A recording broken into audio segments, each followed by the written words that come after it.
wakil rakyat itu nggak gampang dengan segala tantangannya, dengan segala cobaannya.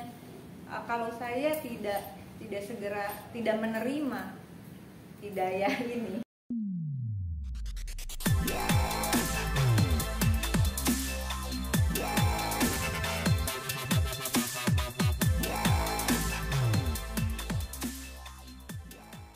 Tadi sempat bilang sekarang sudah tidak khawatir lagi, sudah lebih. Emang ada apa sih Mbak sampai akhirnya apakah dengan lagu ini menjadi lebih tenang gitu? Jauh-jauh sebelumnya ada perasaan yang membuat Ya ada kecemasan lah sebagai single mom dan sebagainya, dengan pekerjaan di politik yang juga tidak mudah ya, dengan banyak hal yang kadang-kadang berpikir sanggup nggak gitu. Dan tapi sampai titik masuk usia 40 dan ada beberapa kehilangan, kematian orang-orang yang sangat berarti dalam hidup saya. Yang terakhir adalah kakak kandung saya, kakak perempuan satu-satunya yang sakit, divonis tiba-tiba orang saya hidup sehat dan sebagainya. Nah itu ada hal yang kemudian membuat saya, hidup ini singkat gitu, hidup ini singkat, terus kita mau apa? Jabatan itu nggak dibawa mati kan, jabatan nggak dibawa mati, rumah juga punya, tapi rumah juga nggak akan dibawa mati meskipun punya, misalnya ada beberapa rumah kayak buat apa gitu. Jadi itu yang kemudian menurut saya, mumpung masih Allah kasih kesempatan hidup gitu. Dan kalau bisa saya lebih tenang, tentu juga lebih banyak pekerjaan yang bisa diselesaikan sebenarnya.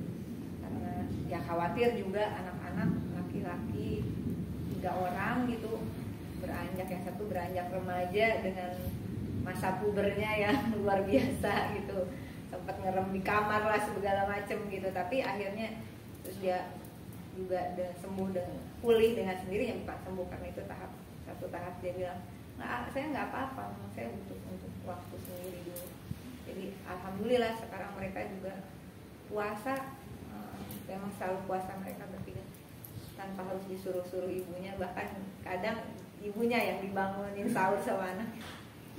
Mereka selama ini perjalanan, ada kesulitan nggak dalam lagu ini? Karena kan lagu ini sangat dalam. Ada beberapa teman juga tadi yang sempat menangis ke bawah dengan lagu ini. Ada kesulitan waktu menyanyikan? Ada lah. Ada lagu ini itu yang jadi saya bilang, saya bertemu dengan seseorang yang memperkenalkan saya dengan lagu ini. Sholawat itu kan kita biasa ya, sholawatan bareng. Tapi dia kirim satu link ke saya dan dia juga suka sama sholawat ini. Lalu ketika tidur gitu, kok kayaknya ini benar-benar apa ya, datang di saat di usia yang sudah tidak lagi muda dengan segala kegelisahannya. Lagu ini datang menyentuh saya dan lalu saya kemudian esok harinya berpikir, gimana kalau saya buat aransemen baru. Ini cepet banget lah prosesnya. Aransemen itu saya buat, saya panggil arranger, lalu kemudian alhamdulillah bisa ketemu lah antara maunya saya dengan maunya arranger gitu. Dan syairnya itu, yaitu dia mengingatkan kita usia kita itu berkurang sebenarnya setiap hari. Dengan ulang tahun tuh umur tuh berkurang sebenarnya, tapi dosa itu tiap hari bertambah gitu. Jadi semoga ketika saatnya Allah memanggil kita gitu ya, kita kan nggak ada yang tahu. Covid kemarin tuh pelajaran tentang kematian yang luar biasa sebetulnya. Seorang tiba-tiba temen hari ini ngantor bareng, besok tuh kabarnya udah nggak ada. Nah makanya di video klipnya juga kita gambarkan gitu, ada beberapa orang yang pulang kepada Allah di saat Covid kemarin. Mbak Rika, perjalanan spiritual seperti apa sih yang dirasain sama Mbak Rika sampai akhirnya tercetus untuk merilis single Religi, dan apakah lagu ini jadi turning point untuk Mbak Rika buat hijrah atau seperti apa gitu Mbak Rika? Saya nggak tahu hijrah itu gimana ya. Tapi bagi saya sendiri intinya lagi-lagi saya nggak lagi muda. Saya punya tanggung jawab terhadap anak tentu saja, terhadap pekerjaan saya yang luar biasa. Begitu menjadi wakil rakyat itu nggak gampang, dengan segala tantangannya, dengan segala cobaannya. Kalau saya tidak menerima hidayah ini dari Allah untuk lebih mempertajam, memperdalam spiritualitas saya, dengan bertambahnya usia, metabolisme juga berubah dan sebagainya. Ini justru membuat saya lebih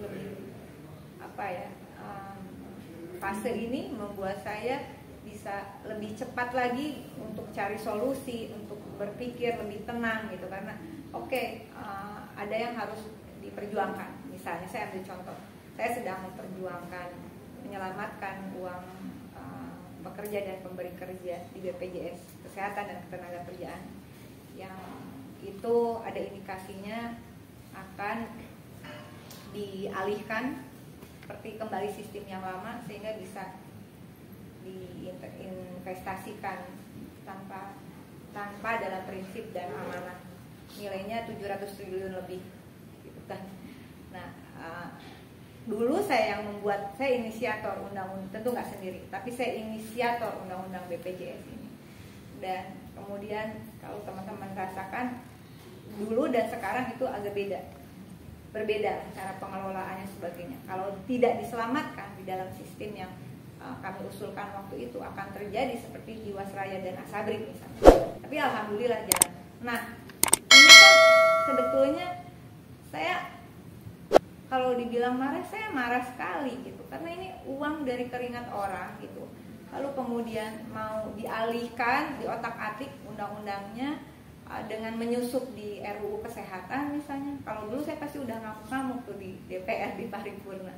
Tapi sekarang saya lebih tenang dan dicampur dengan doa, ternyata sesuatu lebih ada mujizat lah ya. Lebih dengan apa yang terjadi misalnya di Kementerian Keuangan dan sebagainya. Ini memang perubahan ini juga diusulkan oleh salah satu orang di Kementerian Keuangan. Nah, saya ketika beberapa bulan lalu saya sangat gelisah gitu, dan kemudian saya gimana caranya, saya powerless lah di DPR, itu anggota biasa. Bagaimana caranya untuk bisa menyelamatkan ini? Dan dengan lebih tenang gitu, bagaimana cara mengungkap permainan di Kementerian Keuangan. Lagu ini menemani saya masuk dalam proses itu. Ketika dalam kegelisahan saya nggak bisa tidur malam gitu ya, dengan lagu ini terus habis mungkin besok akan gini. Nah, salah satu contohnya adalah apa yang terjadi pada David. Itu adalah turning point juga untuk sistem keuangan negara kita sebenarnya, di mana hal-hal yang selama ini tidak terungkap mulai terungkap semua gitu. Dan besok saya akan, insya Allah akan jenguk David juga, dengan spiritualitas yang lebih baik rasanya, dengan lebih tenang gitu. Kita jadi lebih melihat angle yang berbeda dari hal-hal yang selama ini kita nggak ngelihat. Misalnya kalau doa itu kan, ya Allah tunjukkanlah yang benar itu benar, berikan kekuatan memperjuangkan kebenaran, tunjukkan yang zalim itu zalim, berikan kekuatan untuk melawan kezaliman, dekatkan aku dengan mereka yang baik ya Allah, jadikan aku manusia yang baik, jauhkan aku dari mereka yang jahat ya Allah, dan jauhkan juga aku dari perbuatan-perbuatan yang jahat. Tiba-tiba teman-teman ada yang pada pergi gitu ya, yang tadinya berjuang bareng. Waktu itu sempat down banget karena saya ngerasa sendiri, kok pada pergi semua gitu. Setelah lagi-lagi lagu ini yang menemani, itulah jawaban dari Allah. Tidak usah sendiri, tidak usah merasa sendiri. Kita nggak sendiri gitu. Jawaban dari Allah. Mungkin orang-orang yang menjauh ini adalah orang-orang yang tidak baik dalam hidup kita, dalam perjuangan kita. Jadi semuanya lebih bisa dinetralisir. Udahlah, kalem aja lah. Kalau besok pulang juga selesai. Innalillahi wa inna ilaihi rojiun.